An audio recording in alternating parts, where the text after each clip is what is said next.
think Prince William be the bigger brother here? I don't think William will ever forgive him. No. And I'm not sure I would. I mean, if one of my brothers did that to me... Yeah, but Paris Fashion Week, the epicenter of glamour, power, and whispered rivalries, had just delivered its most elite lineup in years.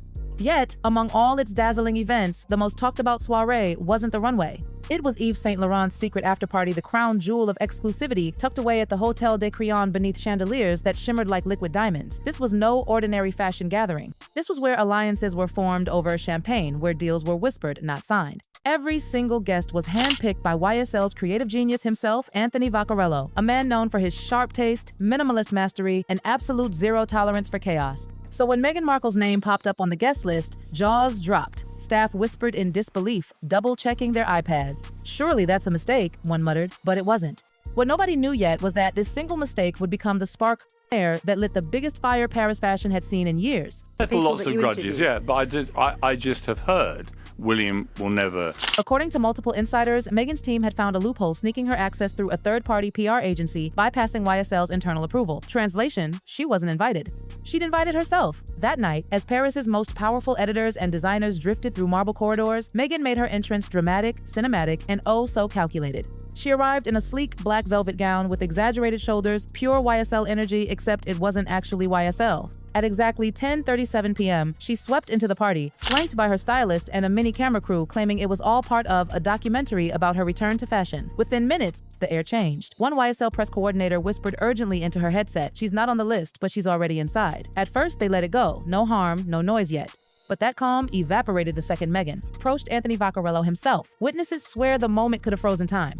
Meghan, smiling confidently, extended her hand and said, "I've always admired your work, though lately it feels like you've lost the edge Yves built the house on." The room went silent. Will never make up with Prince Harry, no matter how much pressure the heir to the throne is put under. Vaccarello blinked once. Calm, cold. Then, with that razor-sharp smile of his, he murmured, "Perhaps, but some edges aren't meant to be shared." It was subtle, it was brutal, it was Paris.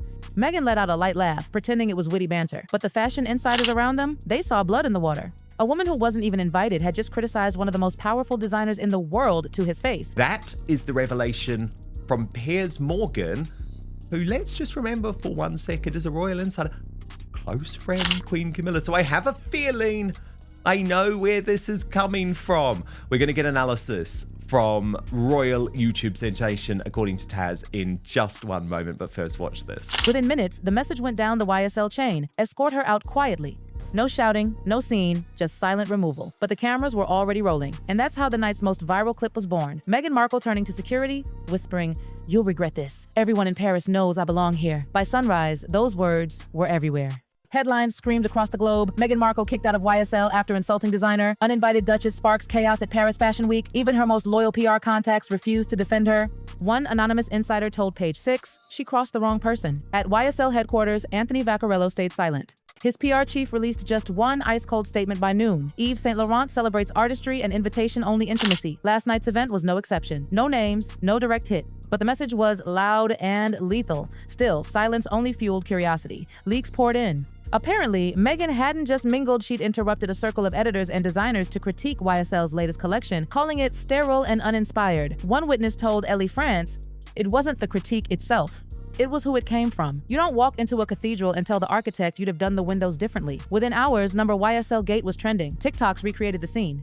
Millions of views, millions of memes. And as the internet mocked her, Meghan's team scrambled. Her manager called an emergency PR meeting, The Mission, spin her as the misunderstood truth teller. That afternoon, a source close to Meghan leaked a statement to Variety. The Duchess is passionate about creative integrity and simply expressed admiration for YSL's legacy. Any suggestion of conflict is exaggerated, but no one bought it. Screenshots of the quote circulated beside clips of Vaccarello smirking under moody lights, elegance defeating chaos. Then YSL fired back in silence and style. That evening, YSL's Instagram posted a photo of Vaccarello adjusting a gown backstage. Some legacies don't need defending. Just 7 words and the fashion world exploded. Every editor, every stylist, every influencer reposted it. No tags, no hashtags. Everyone knew exactly who it was aimed at. For YSL, it was a masterstroke of PR. For Meghan, it was social annihilation. By the next morning, Number Some Legacies was trending worldwide. Fans and insiders filled feeds with side-by-side clips Vaccarello's ethereal runway work next to Meghan's old red carpet moments. The subtext was vicious. YSL creates art, Meghan imitates it. Even rival designers quietly took YSL's side. A Vogue Paris editor tweeted, "When a designer doesn't respond to chaos, it's because the clothes already did." Back in Montecito, Meghan's phone was buzzing non-stop. Her manager kept reading updates aloud. Fashion Week Daily, Harper's Bazaar, Le Monde, it's everywhere. Meghan. She snapped back, "They're just intimidated." I said what no one else dared, but her team wasn't convinced. Even her stylist, the very person who dressed her for the night, publicly turned on her. In a now-deleted Instagram comment, the stylist wrote, "I told her not to go. YSL doesn't take gatecrashers lightly." That one sentence lit another wildfire. Meghan ignored stylist's warning inside the Duchess's Paris meltdown. Every attempt to control the narrative only made it worse. A week later, Le Journal de Luxe dropped an internal YSL email. It read, "Restricted access permanent." Translation, Meghan Markle was banned. Sources revealed the order came straight from Vaccarello himself. And it wasn't about ego, it was about image. YSL had built its empire on exclusivity, control, and quiet power. Meghan, with her cameras, entourage, and unsolicited critiques, was everything they weren't. When news of the ban broke, the internet feasted. Memes flooded timelines. One viral image showed a velvet rope barrier across a YSL runway with the caption, "When the dress code is invitation only." Cruel? Yes. Effective? Absolutely. Her team suggested an Oprah-style interview, a rebrand, but no one was interested. The media had moved on. Paris had chosen its narrative, and it wasn't hers. Then came the final humiliation. A luxury gossip site leaked an internal YSL memo. Effective immediately, the Duchess of Sussex is not to be referenced in brand-affiliated marketing or social discussions. Maintain professionalism and distance. That phrase, maintain distance, became Twitter's favorite joke. Fashion houses maintaining distance faster than restraining orders. Meghan reinvents social distancing, couture edition. It was savage, merciless, and oh so Paris.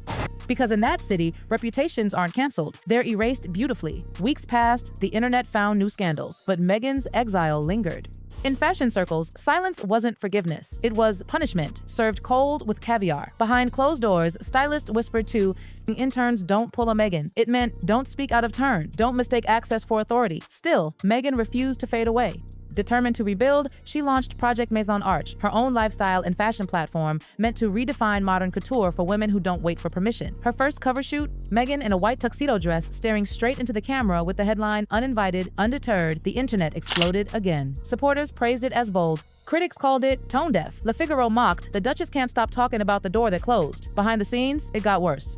Designers she'd planned to feature Givenchy, Valentino pulled out days before publication, quietly advised by parent companies to avoid reigniting old controversies. Translation, YSL's shadow still ruled Paris, and then came the sting that broke the internet again. At YSL's pre-fall showcase, a journalist spotted something hidden on the back of a model's leather jacket. No one is uninvited who never belonged. Subtle silver embroidery, elegant, brutal, final. Fashion Twitter went berserk.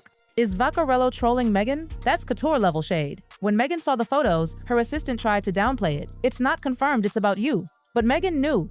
In fashion, you don't have to name names, you imply them. The days that followed were eerily quiet. No statements, no interviews. But in fashion, silence doesn't mean peace.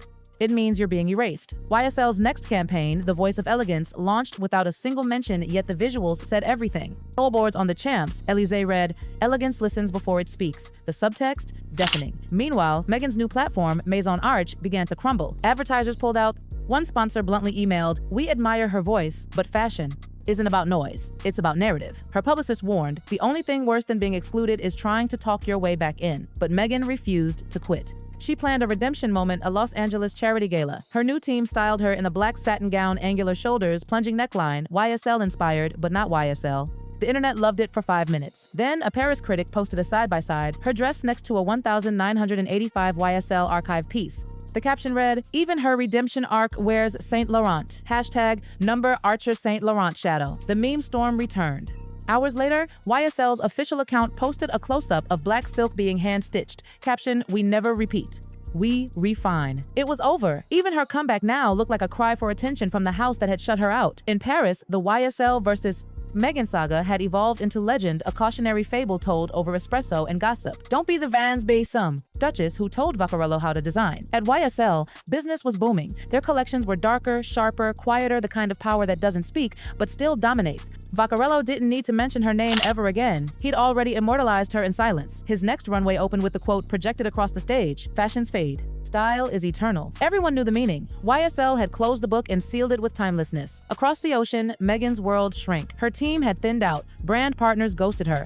One Hollywood producer said bluntly, "The industry doesn't like unpredictability."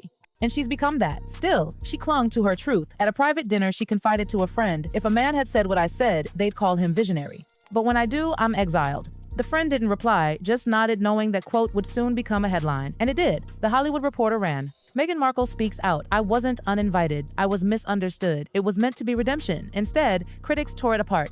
A French columnist wrote, "Paris doesn't misunderstand. It remembers." And once again, YSL responded in style.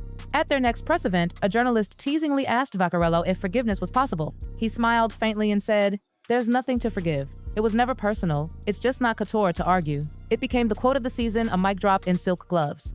The very next day, YSL dropped a capsule collection called "No Apology Needed." All black, clean lines, quiet power. Tagline, "Confidence doesn't explain itself." Meghan's fans called it coincidence. The world called it artful revenge. That night, alone in Montecito, Meghan watched the YSL campaign on her iPad models, walking through fog, music pulsing, silence speaking. When the words "confidence doesn't explain itself" appeared, "Click on screen," she whispered half to herself, "except when the world keeps asking you to." Her assistant said nothing. There was nothing left to say. For years, Meghan had chased legacy. But legacy isn't something you claim, it's something granted, and Paris had withdrawn the invitation. As the YSL season finale gala unfolded beneath glittering chandeliers, models walked under one final projection. Some rooms aren't locked. They're just not yours. The crowd gasped, elegant, devastating final. Thousands of miles away, Meghan sat at her desk, the ocean humming outside. On her laptop, she opened a blank document and began typing. "They called it arrogance. I called it vision." But perhaps vision means knowing which doors to close before they close on you. It wasn't a statement. It wasn't PR. It was a confession from a woman who had faced the empire of fashion and lost. Yet even in her downfall, she remained magnetic, because some scandals don't destroy legacies, they define them. And somewhere in Paris, a YSL executive raised a glass of champagne and whispered, "Every era needs its scandal to remind us why silence is powerful." He wasn't wrong. Because in the end, Meghan Markle didn't just get banned from YSL, she became its most unforgettable lesson.